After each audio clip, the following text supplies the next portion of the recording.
Good evening. Yeah. Please, I hope you are all doing well. Good evening, sister. Please, I hope you are all well by God's grace. Yeah, we are doing great. Yes, ma'am. Thank God. Thank God. Oh, I would like to show my appreciation. I know this is not our scheduled time, but the notice was quite short. But then I had a positive feedback through Godfred, and then thank you all for making it for us to have the class. So we'll be continuing with our presentation in no time.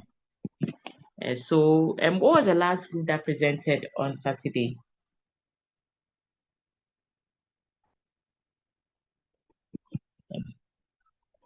Please, can anyone remind us of the last group that presented on Saturday?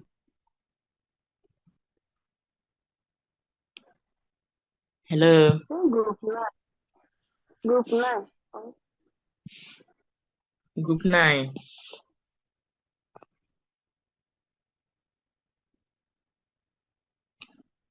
Okay. So please, do we have group 10 members with us? Okay, I learned group 10 Please, it's people. like group 10 presented. Yes, group 10. Come again. Yes, group 10 presented. Oh, okay. Group 10 presented. Okay. Yeah, group 10 presented. Okay. So group 11 members, are you with us, please? Do you have group 11? Please, we have group 11 members with us. Madam, please, I think they are now joining. Okay, then please let's give ourselves like 10 minutes and then see. Okay. If we can get majority of the class. So we can start let's say around 6:15, 6:20, we can start the presentation. But I'm sending a message so that the group 11 members, when they join, they can get themselves prepared for the presentation. Okay. Okay, thank you. Hello, everyone. Yeah, please, if we have the group 11 members are online now, can we start with the presentation? You know, it's in the evening. I know most of you had busy schedules and then you might be tired. So I'm hoping we'll be able to close earlier. So if we can have group 11, can they please share their screen with us?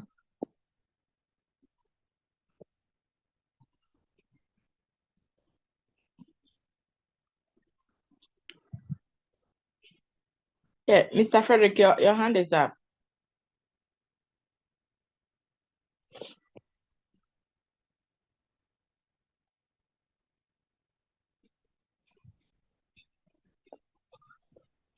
Sister, please, good evening. Yeah, good evening. I thought we were starting with the presentation, so group 11 members were raising their hands up. Okay.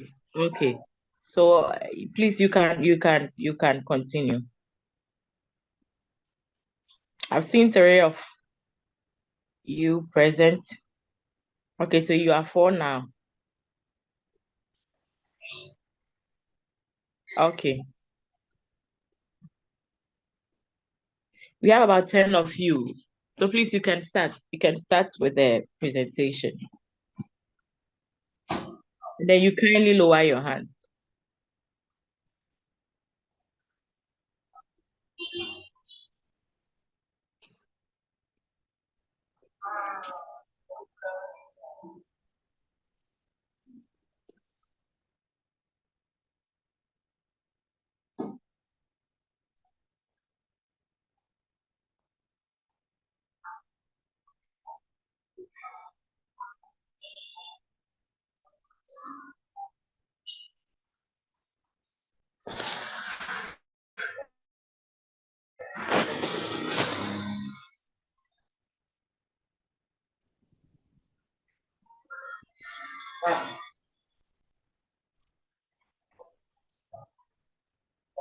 Okay, I'm Frederick.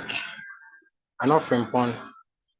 and I'm presenting for Group 11 on Jane Watson. Jane Watson is a prominent nurse theorist who is known for her significant contribution to the field of nursing and her development of a theory called the human caring theory. Jane Watson was born on the 10th of June 1940 in West Virginia, that's in US. So she began her diploma graduate from Lewis Girls School in Roanoke, that's also in Virginia, in 1961. Later on, she earned a Bachelor of Science of Colorado in 1964. She later on earned the Masters of Science in Psychiatry, Mental Health Nursing from the University of Colorado in 1966. So the theory of human caring is her most significant contribution to nursing. She has received numerous awards and honors, including the Living Legend Award from the American Academy of Nursing. Jane Watson's work has had a lasting impact on the field of nursing, promoting a more humanistic and patient-centered approach to health care. So this is a summary of the theory of Jane Watson. Jane Watson's nursing theory, also known as the theory of human caring, often referred to as the caring theory.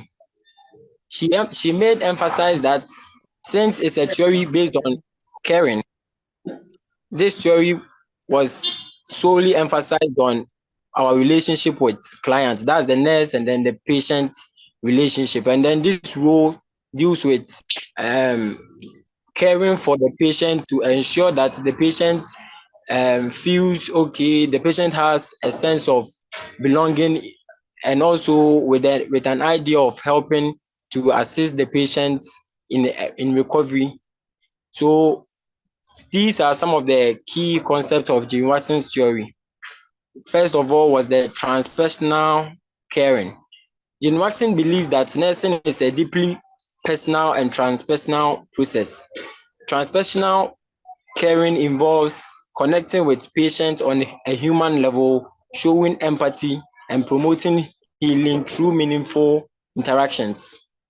Also, one of the key factors she also developed was the curative factors. Watson outlines 10 curative factors that guide nursing practice, also known as the curative processes. These factors include creating a supportive and trusting environment, being present for the patient, and then facilitating self-care. Also, she also deduced another concept, that's the environment, where an environment will be created to ensure that patient will be cared for, physical comfort, emotional support, and then to also ensure that patient finds himself or herself in a safe environment.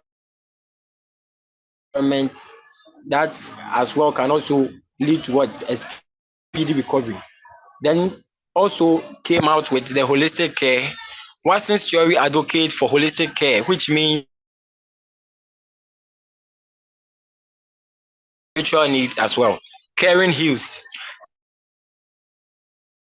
Jane Watson also deduced a concept that in one way or the other, whenever we are portraying care or we are showing care to patients, it is one way or the other a means of ensuring that patient recovers or gets healed from his or her sickness. So Jane Watson believes that caring is not just a nice to have aspect of nursing, but a fundamental component of healing process. When patient feels cared for, it can positively impact their health outcomes. Then also, she also deduced out of science. Watson's theory is often referred to as caring science. because it emphasized the scientific study of caring and its impact and then healing. So in this case, Jane Watson deduced the theory where she highlighted that caring can be a form of science because it requires scientific study of how to show care, showing the impact of caring on the health of the individual, that's the patient, and how well it can help improve.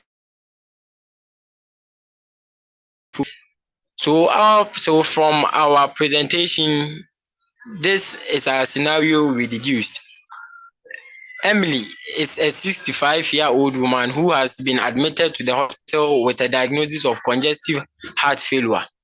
She is experiencing shortness of breath, fatigue, and an anxiety. Emily is also concerned about the impact of her illness on her ability to care for her grandchildren, which brings her joy. So, theory in this case scenario, we also deduce this: establishing a caring relationship. The nurse would approach Madam Emily with a warm and an empathic demeanor.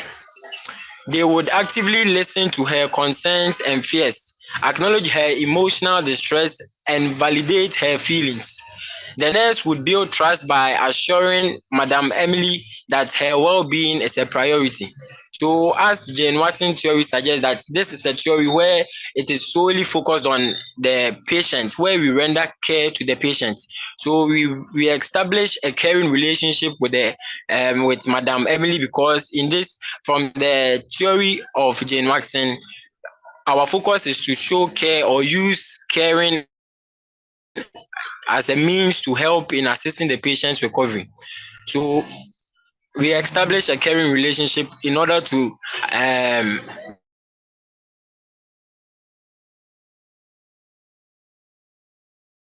well-being, also to assess the patient holistically. The nurse would conduct a comprehensive assessment, including her breathing pattern, heart sounds, and fluid retention.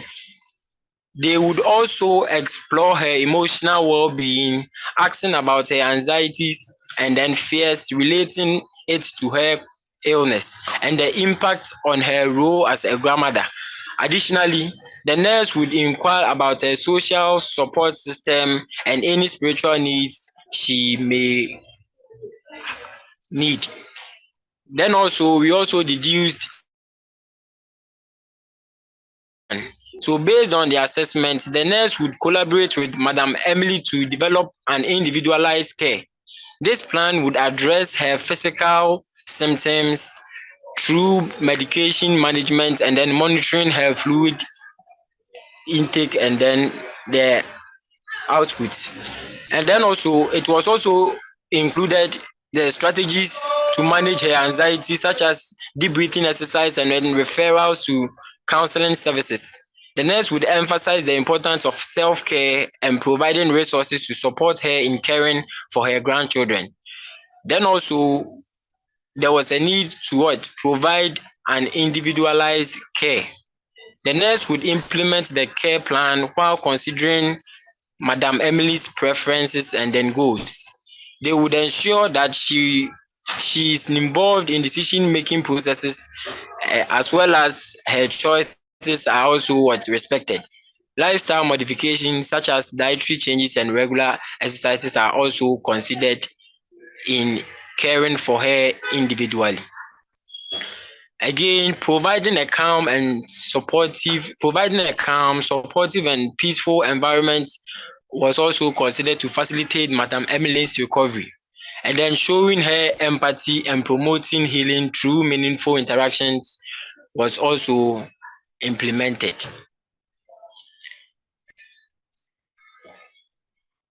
In conclusion, Jane Watson's theory places excessive emphasis on the nurse-patient relationship and neglects other essential aspects of nursing care, such as technical skills and evidence-based practice. While the caring relationship is very crucial and important, it should not overshadow the importance of clinical expertise and scientific knowledge in providing safe and effective care. Thank you. Welcome. Thank you very much.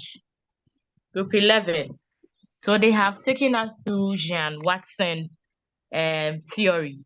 And then as they mentioned that for this theory, caring is a fundamental process of the healing process. And we know that the basis of what we do as nurses is to provide care for our patients.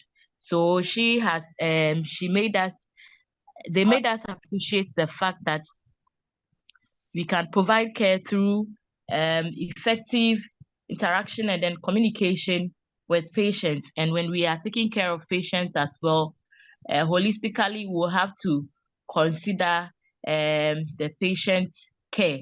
So this is something that I know we have already been doing, but today we are appreciating the science behind the caring aspect of our profession. So that is what Jean Watson's theory is basically about. Please, did we get the concept of the theory, or if there are any questions, you can please bring them on board.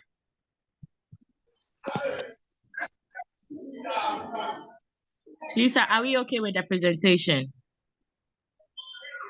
Yes, please. You are okay. Okay. Okay, so Group 11 members, thank you very much for your wonderful presentation. Okay, so please, can we take from the next group, Group 12? Group 12, please.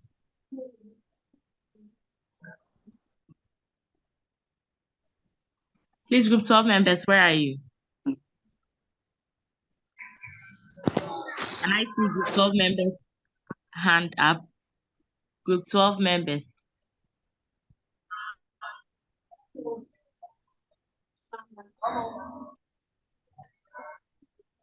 Group 12 members.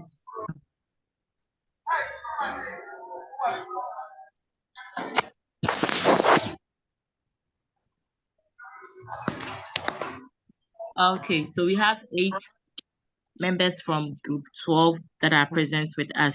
So Group 12 members, can you please take us through, there's a 9th hand, can you please take us through your presentation?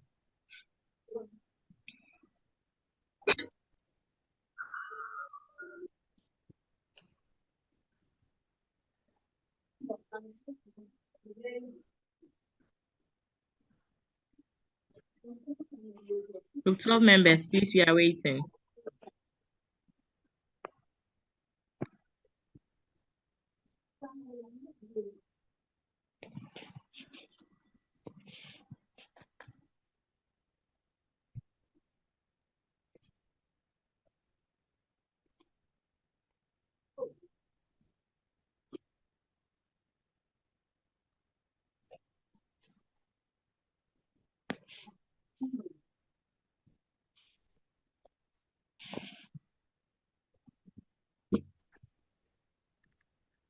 Good evening. Good evening. Please, can you see my slides? Yes, please. Okay. I'm Abdullah Sulfasis, and I'm a member of Group 12. We are presenting on Rosemary Zopas, also known as the man-living theory. Biography of Rosemary Zopas. Rosemary Zopas is an influential nursing theorist and scholar who has made significant contribution to the field of nursing. She was born on 1938 in Pittsburgh, that's Pennsylvania. Pass's interest in nursing began at a young age. Pass earned her Bachelor of Science in Nursing from Danquest University of Pittsburgh in 1954. She then went to complete her master's degree in nursing from the University of Pittsburgh in 1966. Hafiz, please, can you Later check in the 1981, she received her PhD. Come again. Yeah, we are Please, getting a there's feedback. a feedback. Yes. So if you can check, there's a feedback. We are not hearing you well. Is it okay now? Is it okay now? Yeah, you present and let's see. Okay. Throughout her career, has worked as a nurse, educator, researcher, and author. She held various teaching positions at different universities, including the University of Akron and Loyola University in Chicago. Park is Yeah, best known for we are developing still the getting human the becoming feedback. theory, also known as oh, And your screen is not so visible. It's not clear.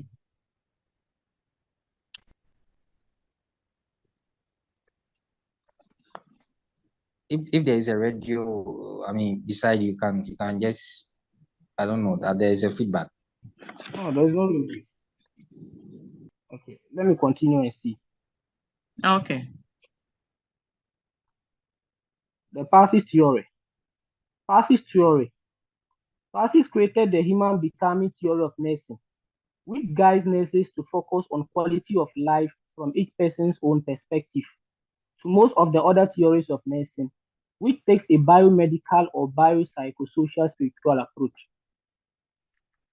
It is a human science theory that views individual as an open, unitary, and free-willed being that co-creates their health and interacts with their environments.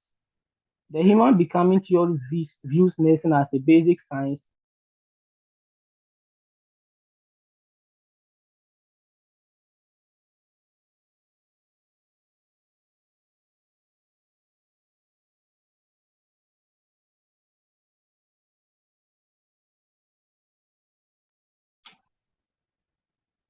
Hello, please, the one presenting, we can't hear you.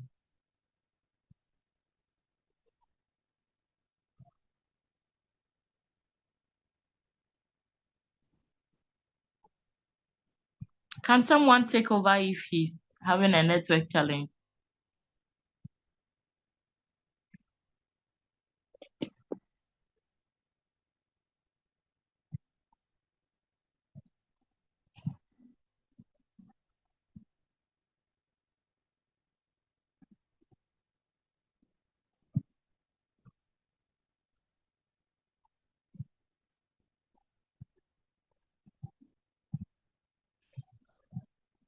Please, can someone take over if he's having a challenge at his end?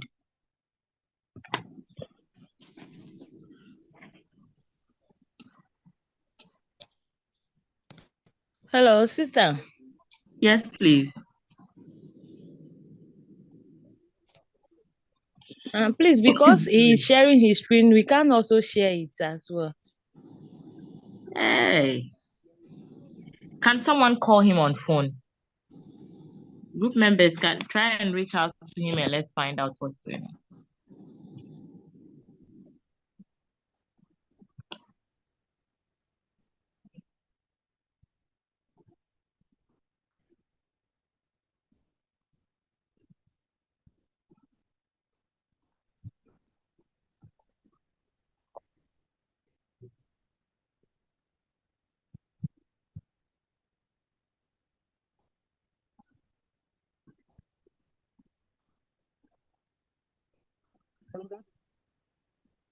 Please, have you tried reaching out to him?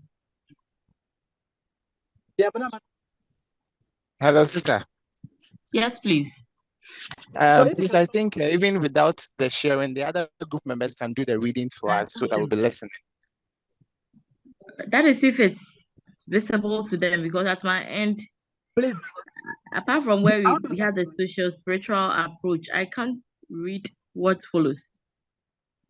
Madam, I just spoke with him, so he was talking that they can share their own. Please come again. I just spoke with him, so he said he will stop sharing so that other group members can share. Okay, please. Thank you. Okay.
So I can see Mr. Mogdon is trying to share his screen. Yeah, please. Yes, he has stopped. He has stopped from the share. Yes, yes. So another group member can please share the screen for us.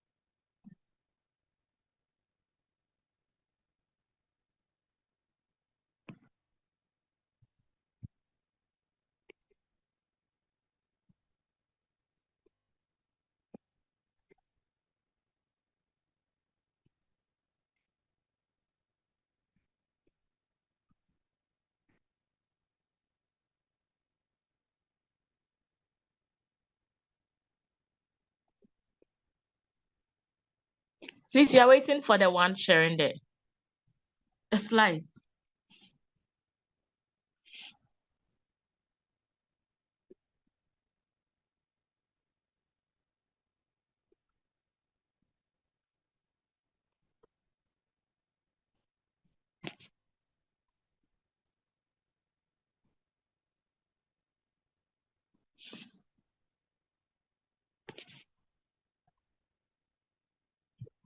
Hello, Mr. Pia Emmanuel.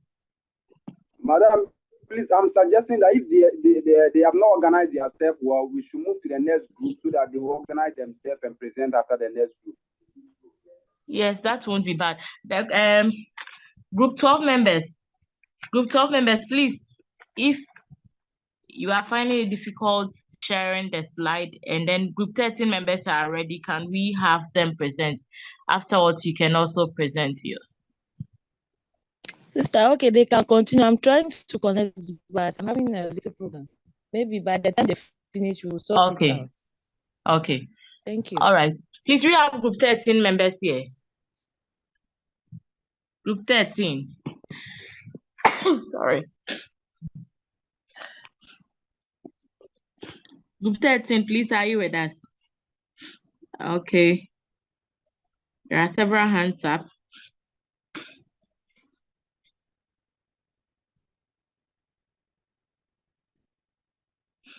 So we have 6 people from group 13.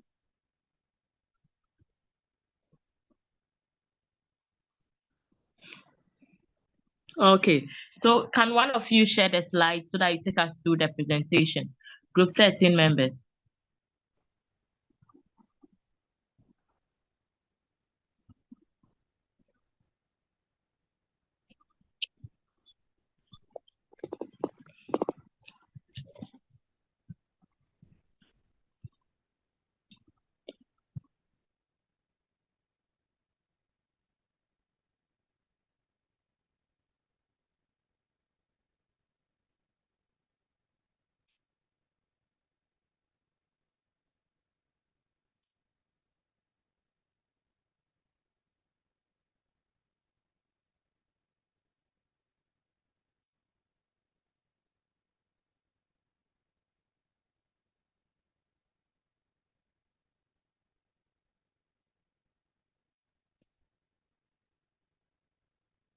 Please, can you see my screen? Yes, please, we can. Madeline Yes, we can see we it. can see. Yes. Okay, and please, I'm concerned about representing on behalf of Group 13, and then our theorist, Madeline Leninga, Transcultural Theory of Nursing. So, brief history of the theorist. Madeline Leninga was born on July 13, 1925, in Sutton, Nebraska, United States. She's an American. She was an internationally known educator, author, theorist, administrator, researcher, and the developer of the concept of transcultural nursing theory. She earned the nursing diploma from St. Anthony's Hospital School of Nursing, followed by undergraduate degree at Mount St. Scholastica College and Creighton University. She earned several degrees, including a Doctor of Philosophy, a Doctor of Human Sciences, and a registered nurse. She is a certified transcultural nurse, a fellow of the Royal College of Nursing in Australia, and a fellow of the American Academy of Nursing. She died on August 10, 2012. The theory and what it entails.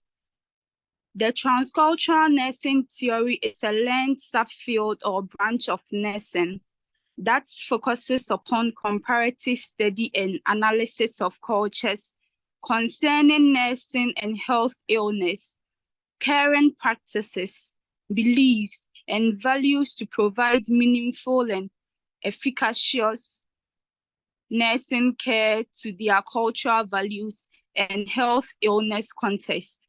Components of the cultural theory. 1, we have the sunrise model, a central component of cultural care theory. It consists of 3 essential elements. 1, the cultural care preservation.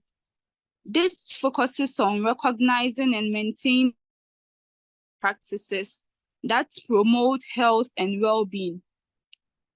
Nurses aim to preserve these practices when providing care. So, and we have the cultural care accommodation. In this mode, nurses adjust their care to accommodate the patient's cultural preferences and beliefs. It involves flexibility and adaptability in care delivery. And then the last one under the sunrise model, we have the cultural care repatterning. Repatterning mode involves helping patients to modify or adapt their cultural practices when necessary. Nurses work collaboratively with patients to achieve positive health outcomes. And then the second aspect of the theory, we have the cultural care universality and diversity. Cultural care theory acknowledges that some aspects of care are universal and apply across culture. That's cultural care universalities. And while others are unique to specific cultural groups, that's the cultural care diversities. Recognizes both universality and diversity is crucial for providing culturally competent care. And then this is how the theory can be applied to practice.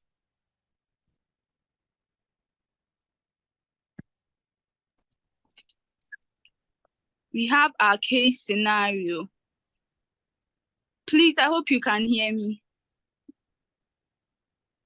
Yes, we can hear you. Continue. Yes, we can. Our case scenario, Sarah, a 30-year-old woman and a devoted Jehovah's Witness, has experienced a severe accident resulting in critical injury. She is in urgent need of a major surgery to save her life. However, this procedure requires blood transfusion. As per her religious beliefs, Sarah firmly declines accepting any blood due to her faith as a Jehovah's Witness. Applying the cultural care theory, sunrise model analysis, cultural care preservation. We will have to honor Sarah's religious beliefs by exploring alternative medical approaches that do not involve blood transfusion while ensuring her survival and then well-being. And then under the cultural care accommodation, we can engage in open and respectful communication with Sarah and her family to understand their concerns and preferences, striving to identify medical solutions that align with their faith. Cultural care repartnering. Under the cultural care repartnering, we will have to collaborate with Sarah, her family, and the healthcare team to educate them about the potential medical interventions that respect their religious convictions. And then under the cultural care universalities and diversity, we will have to recognize the diverse religious belief within the healthcare setting, understanding influences of these beliefs in medical decisions and treatment plans. We also have to acknowledge the universal importance of preserving life and ensuring well-being of patients whilst respecting their religious values. Strategies and interventions. Form a specialized team comprising healthcare professionals experienced in treating patients who decline blood transfusion due to their religious belief. And then we facilitate discussions with a hospital chaplain or a religious counselor to help Sarah and her family navigate these challenging situations, providing spiritual and emotional support. We will have to maintain transparent and respectful communication with the medical team, honoring Sarah's faith and choices, and also collaborating, developing a treatment plan that aligns with her religious convictions. Critics of the theory. Strength. Cultural sensitivity. Cultural care theory places a strong emphasis on cultural sensitivity and understanding. This focus on cultural competence that help bridge gaps in healthcare and improve patient-centered care by recognizing the importance of tailoring healthcare to individual cultural needs and preferences, enhancing the overall patient experience. And then another strength of the theory, comprehensive framework. Cultural care theory provides a comprehensive framework for addressing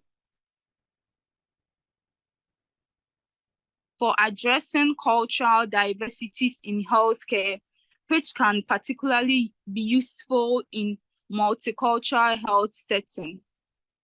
And it helps improve health outcomes. When applied effectively, the theory can contribute to improved patient compliance, satisfaction, and health outcomes by addressing cultural barriers to care. Holistic approach. It acknowledges the holistic nature of health and healthcare, considering not only the physical, but also the emotional, social, and spiritual aspects of the patient's well-being. And then some weaknesses of the theory. Complex implementation. Implementing transcultural care theory can be challenging due to the complexity of understanding and integrating diverse cultural beliefs and practices into healthcare delivery. Resource intensive. Providing culturally competent care often demands additional resources such as interpreters, cultural training, and then development of culturally tailored materials, which can strain the healthcare budget. We also have ethical dilemmas. In case where cultural beliefs clash with medical recommendation, example, refusal of life-saving treatment, there may be ethical dilemmas that necessitate careful consideration and ethical decision-making. And then there's also a potential for stereotyping. Despite its intent to foster cultural understanding, there is a risk of healthcare providers stereotyping or making assumptions about patients based on their cultural background. And then measurement challenges. Measuring the impact of cultural competence, initiates and linking them directly to improve patient outcomes can be challenging, making it difficult to quantify the theory's effectiveness. That's the end of our presentation. Thank you.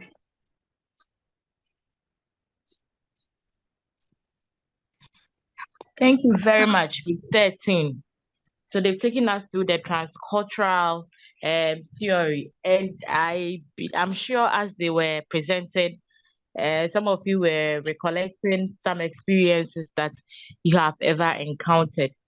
So this theory also helps us to appreciate the fact that depending on where you find yourself, you would have to provide care that would suit or fit the culture of the people. And sometimes it's very difficult to carry out such care. But with the scenario they gave us and the example they gave us at the ward, when we have patients whose culture or whose beliefs might not permit them to accept some form of medical treatment, we would have to look at alternative options for them. If there are available options that they can choose from, then we will have to make it known to them. And then I'm sure it's by virtue of this that in some facilities, usually at the rural areas, now we have these TBAs who have been also trained to assist the midwives with delivery. Because, you know, when you go to a typical rural area or a typical village, most members of a particular community, because of the trust that they have in the TBA, they would really want to go and then deliver with the help of the TBA. So once we have integrated these traditional birth attendants in our healthcare setting, then in a way we are being culturally diverse.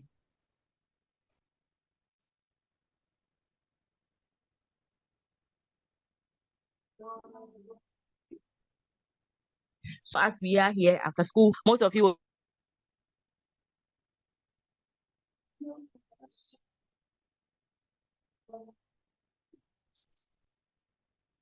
have you gotten the concept of the station?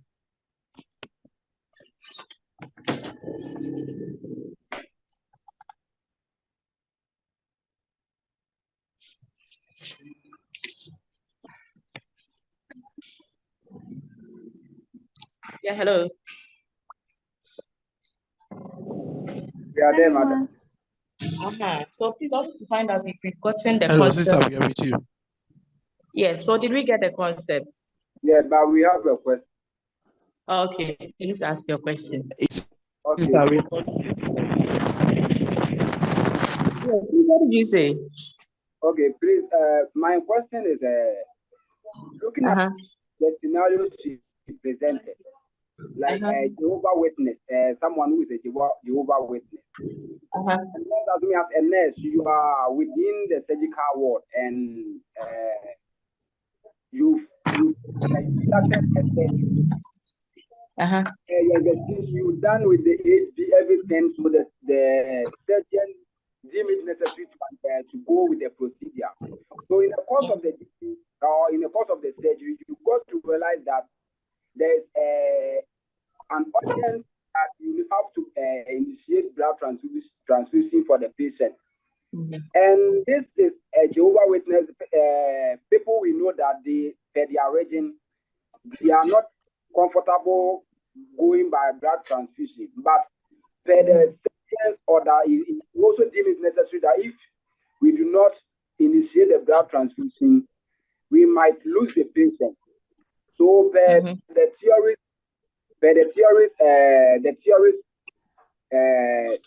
no, are we going to respect the religious belief of the patient ahead of what you the nurse or the physician deem it necessary to save life? Which of them are we going according to the theory say? Okay. Would anybody in the class, will anyone like to answer before I come in? So he's asking that their presentation, they're saying you have to respect the culture of people. So a surgery is being carried out and then there is a need for hemotransfusion. This person is a known Jehovah Witness. And then the surgeon has also ordered that the patient be hemotransfused immediately. Are we supposed to respect the view of the religion of the patient, or you have to go on and then hemotransfuse the patient? If you find yourself in such a situation, what will you do?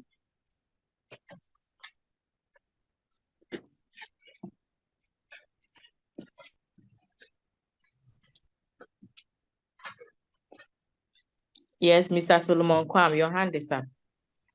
Okay, sister. I believe in the first place, before the surgeon should present the client with a consent form that he or she will have to sign to give consent for whatever will be going on in the OR or the operation room. So if the client gives consent for the surgery but do not give consent for blood transfusion, ethically, it is not appropriate to transfuse them. Else, we are stepping on, or we are treading on their autonomy, their autonomous right to make informed decision for themselves. So I wouldn't ethically in our profession and even in the medical profession, it's not advisable to go against the client's autonomous decision. Thank you. You're welcome. There are several hands up. Do we have anybody with a different view? We'll take the last person, Mr. Samuel Abrokwa. Okay, thank you very much. I think just as my brother Amin said, you should not go against the client's will. And I think there are several other means for this Jehovah Witness. We have other plasma expanders and other things that we can use to even replace it. And before the surgery, as he made mention, you should be able to anticipate and let the patient know. And if the patient consents that he will take it, fine. If not, then you can't go against it. I think there are some cases where the patient might also come with do not resuscitate. So if a client is having that order in his or her folder, then when the client comes in that state, you shouldn't have to go against the client wish. Thank you. You're most welcome. So please, the one who has the question, I believe you have been answered. So we always have to respect the rights of the patient. Patient has that right. Once the patient is refusing, the best you can do is to still educate the patient on the need for hemotransfusion. Let the patient know the possible complications if he or she is not hemotransfused. But if the patient still insists that based on his or her religion, he or she can't accept it, then you don't go ahead and do that.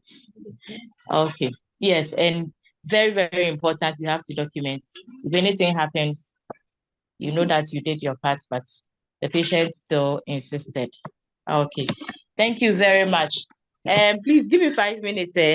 I'll be back. But group 12 members, I'm sure by now your network is stable.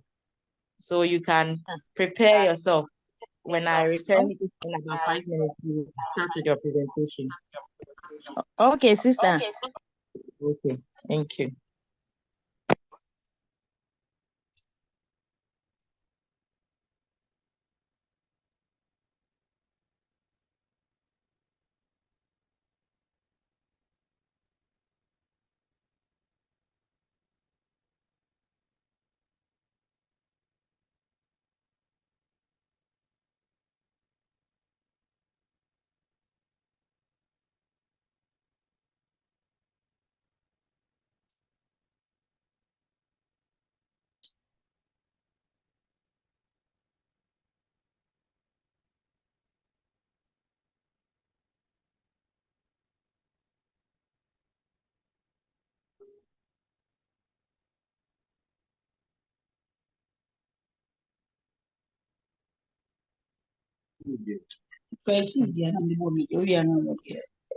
Please, group 12 members, I can see you have shared your slide now, but please, I can't even read well from my end.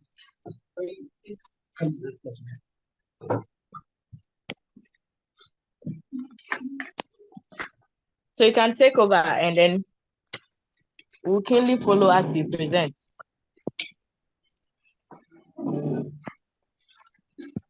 Group 12, please, are you with us?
Yes, please, it's better now.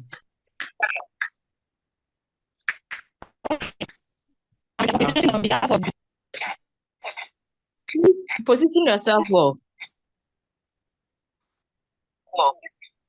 Okay. Okay.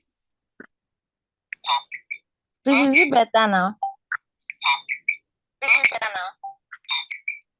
But we are getting the feedback. Are you closer to a television set or a radio? No. Hello, is it better now? Yes, please, it is. Okay. Theory of Rosemary Rizzopa's, that is man-living theory. So we move on to the biography of Rosemary Rizzopas. Rosemary Rizzopas is an influential nursing theorist and a scholar who has made significant contribution to the field of nursing. She was born on 1938 in Pittsburgh,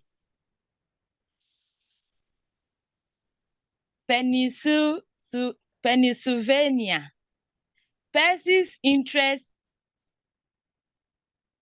in nursing began at a young age. Her Bachelor of Science in Nursing from University of Pittsburgh in 1954. She then went on to complete her master's degree in nursing from the University of Pittsburgh in 1966. Later in 1981, she received her PhD in nursing from the University of Pittsburgh as well. Throughout her career, Percy worked as a nurse, educator, researcher, and actor. Percy worked as a nurse,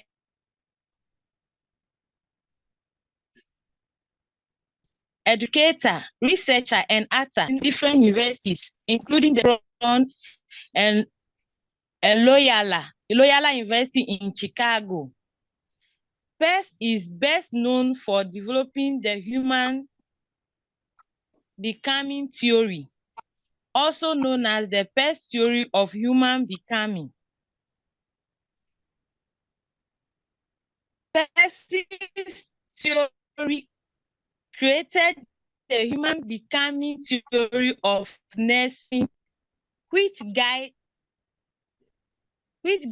nurse to focus on quality of life from each person's own perspective to most of the other theories of nursing, which take a biomedical or socio-spiritual approach. It is a human science theory that view individuals as an open, unitary, and free will being that co-create their health and interact with their environment. The human becoming theory views nursing as a basic science with a unique knowledge base. First, define unitary as the indivisible, unpredictable, and ever-changing part of human being that makes choices whilst living a paradoxical pattern of becoming in mutual process with the universal. That's Pest 2004. Health is living one's own choice, one's own choosing values. It is the quality of life experienced and described by the person, and it cannot be given, guided, manipulated, judged, or diagnosed. Example of Pest theory. Pest model of human becoming emphasize how individuals choose and bear responsibility for patterns of personal health.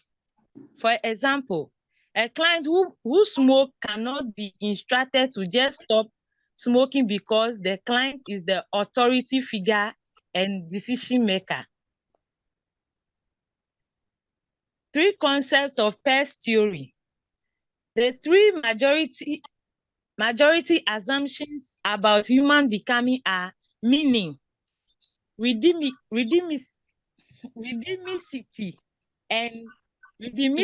and transcendence. And that is what we meaning. And the assumption human becoming is freely choosing personal meaning in situation in the intersubjective process. So man's meaningful lived experience. In addition, man and environment co-create. We talk about the ability states that becoming is co-creating rhythmical pattern of relating in mutual process with the universe. Man and environment co-create, that is imaging, value, and then languaging. They co-create in rhythmical pattern. When we talk about the transcendence, in transcendence, explain that human becoming is co-transcendent multidimensionally with emerging possibility. It refers to reaching out and beyond the limits a person sets. One constantly transformed. Principle of theory. First provides complete description of the meta-paradigm concept within her discussion of the assumptions. These assumptions link the meta-paradigm. Can man living? Yes, sir. Hey, how is she? Who is that? You are in class, so the one extending greetings. It's like And our people they don't buy. This assumption link the infant. Man living health has three people relating to general rhythmicity and transcendence. Postulates of Rosemary Pass. That's the 4 postulates of Rosemary Pass. The 3 concepts of past theories are permeated by 4 postulates.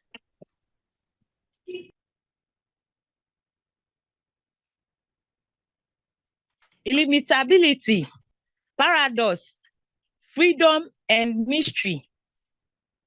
Illimitability is the individual, the indivisible, unbounded knowing extended to infinity. The all at once remembering and percept and prospecting with the moment. Four proselytes of Rosemary's past. That is the second one is the paradox. It's an intricate rhythm expressed as a pattern preference. Paradoxes are not opposite to be reconciled or dilemmas to be overcome, but rather life rhythms. Freedom is contextual constraint liberations. People are free to continually choose ways of being with their situation. The last one, which is the fourth one, the mystery, is the unexplainable that which cannot be completely known. We talk about the strength and weakness. The strength differentiates past theory differentiates nursing from other disciplines. It's also practice provide guidelines of care and useful administration, useful in education, provide research methodologies, provide frameworks to guide inquiry of other theories. The weakness, research considered to be in a closed cycle, rarely qualifiable results, difficult to compare to other research studies, no control group, standardized question, etc. Does not utilize the nursing process through the nursing diagnosis. Negate the idea that each person engaged in a unique life experience, not accessible to the novice nurse, not applicable to acute emergent care.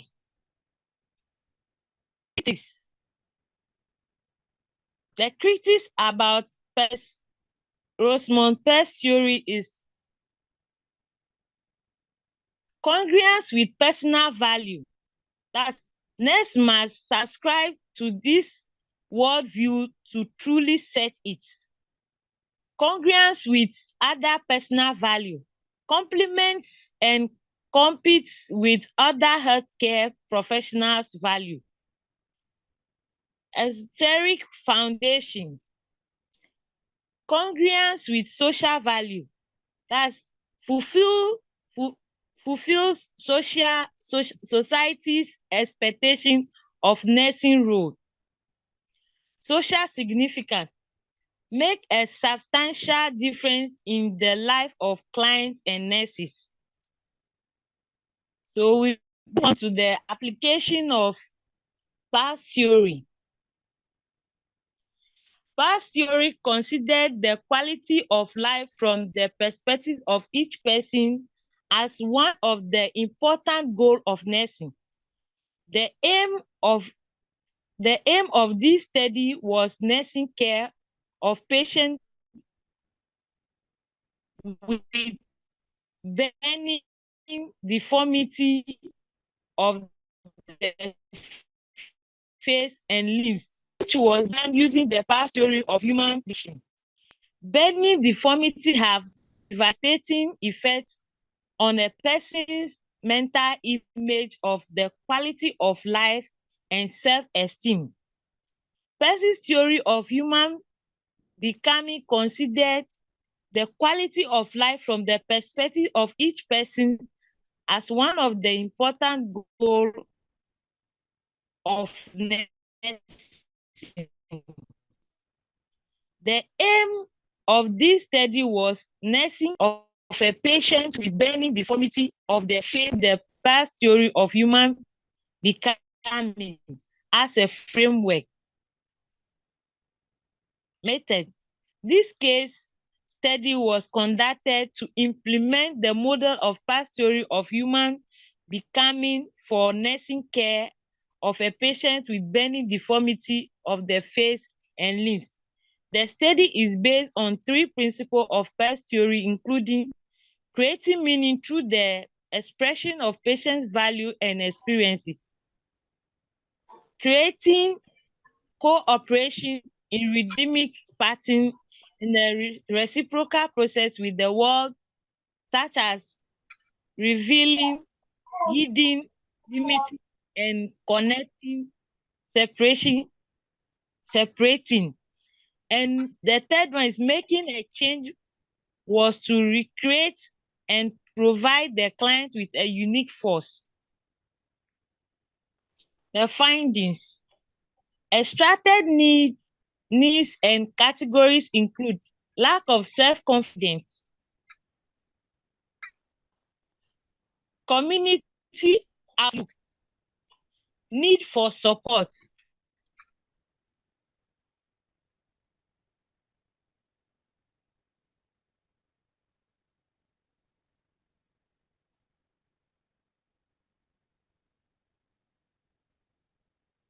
psychological psychological problems.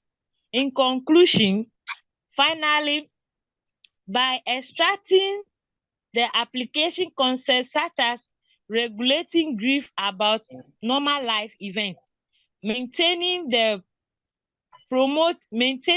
promoting relationship with relatives and loved ones, choosing opportunities to clarify the goals, and a combination of the meaning of brain deformity experience for the participants of this study involved in process of her life by taking steps. Thank you.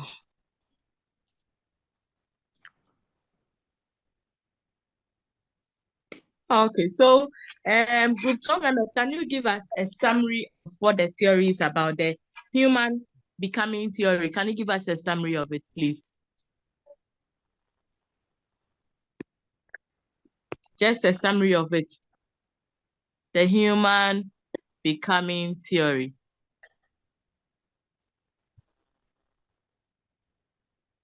Any member from the group, please?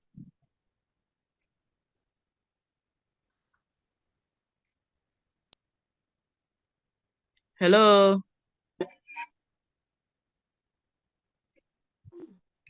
Any member of the group?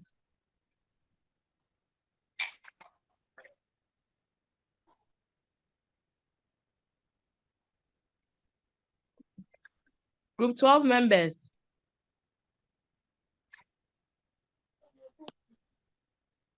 Okay, so there is a hand up. The person has taken has lowered the hand again. Group 12 members, where are you? Group 12 members, kindly show up your hands. Group 12 members, where are you? Group 12 members.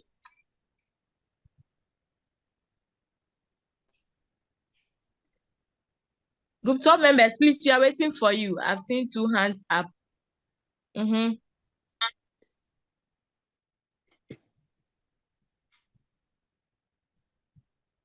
Please, where is the rest of the group members? Okay, so Mr. Frank Kwame Yeboah, kindly summarize the theory for us.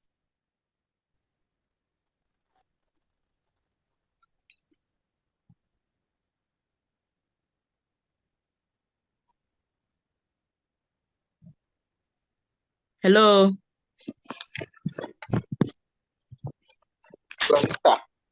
Yes, please. Good evening. Good evening.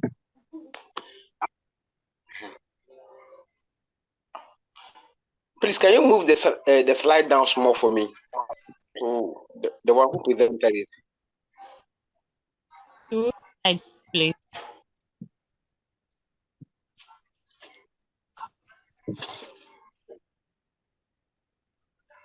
Please, our theory made emphasis on the human becoming theory. In the sense that the human being has his own. Hold on, please. Please hold on. Question. What's that? What kind of question? Okay.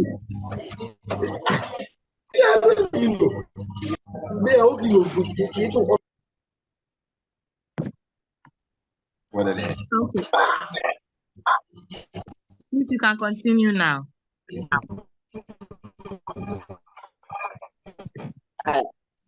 Hello. Yes, please. I'll use this situation, this scenario for instance. If there's a patient who is alcoholic, or like who is addicted to substance abuse and wanted to stop these practices. If the person does not decide to stop it based on his own will or interest, no matter what you do, either medical interventions or any advice you give to the person cannot stop those practices. So like before any like our theory has is emphasized on the patient's own self. Like you can determine what the quality of life you can live, you can have in your life. This is what my part. This is the little I understand. Thank you very much. Basically, that is what the theory is about. So if you have followed our presentations from Florence Nightingale, you realize that this theory is quite different. Though it talks about promoting the quality of life, here the emphasis is that the patient has the right to state how he or she sees the quality of life from the patient's own perspective. So just as he cited an example with this theory, the theorist is trying to tell us that when we have patients have the right, or they are at their free will, they have that power to tell us what they think is best for them. And then we are supposed to provide that care for the patients. So he cited an example that you have someone who is an alcoholic. And then after you have counseled the person, taking the person through education on the need to maybe reduce the intake or stop the intake of alcohol, the patient has the sole right to decide on what he wants. And that is what Rosemary Rizopas's theory, that is human becoming theory, is about. And then you would bear witness with me that this theory is very difficult to practice in reality. It will be very, very difficult to practice because just look at the treatments that patients will have to go through. Sometimes it's very invasive procedures and what have you. So if we are to give patients that sole right to decide on whether they want to tell us what we should do for them, then providing care will be very, very difficult. But that is what her theory is about. So this is one of the theory which is very difficult to implement in real life situation. Yeah. Please, have you gotten the concept of the theory?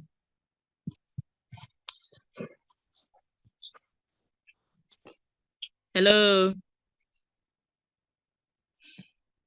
Hello. Yes, madam. We are here. Okay. Yes, sir. Okay. So we have 3 groups Madam, left. So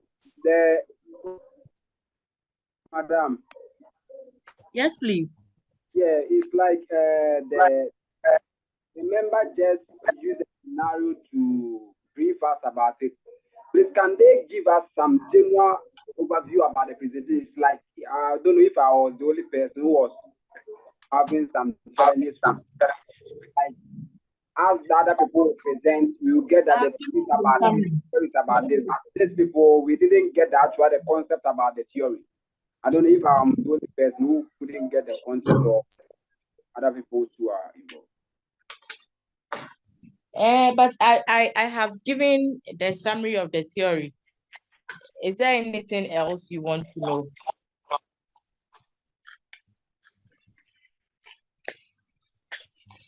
Hello, please, what specifically do you want to know? So please, is the theory about is it about caring for the patient based on the patient perspective, or? Yes, based on the patient's perspective. That is what the theory is about. Okay, madam, thank you. Providing care based on the patient's perspective. Okay, thank you very much. You're welcome. Okay, so we have 4 groups left. But unfortunately, I don't know if the rep relayed the information to you that I had gone for examination. I was just called that I'll have to go and see the chief examiner. So please, I don't know. We have about 24 minutes left. We can continue the presentation. I'll be following. So what we'll be doing is that at the end of the presentation, if there are any questions, you send it through the message medium, and then I will respond. If not, then we'll have to continue next week. I don't know which will be better for all of us. I think next week is okay. Next week. Okay, we have just 4 presentations, so I'm sure next week we wouldn't even need the full 2 hours. Within an hour, we'll be done.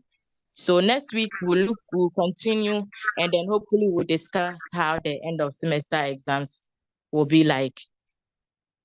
Please, is that okay by all of us? Yes, please. Okay. Okay. So once again, thank you very much. I've seen all those who are online today, and I really appreciate it. The notice was short, but I thank you all for making time. Yes, please. And please, those groups that have presented, most of them have not sent us the slides. So Yes, we've been please, talking, but yet Group they don't want to members, send us the slides. Group members, please. You know that the theories are quite many. So please send the group presentations to the common page that we are on, please. We have some few minutes left, so I'm expecting that latest by 8, all groups that have presented from group 1 to group 13, kindly make your presentations available. At 8, I'll look through any group that has not presented. I will indicate it on the page. Thank you, madam. You're welcome. So thank you all for your time, and enjoy the rest of your evening. I really appreciate this evening. Thank you. Thank you to You're madam. welcome. Okay. You're Bye. welcome. Bye. Bye-bye. Bye. Bye.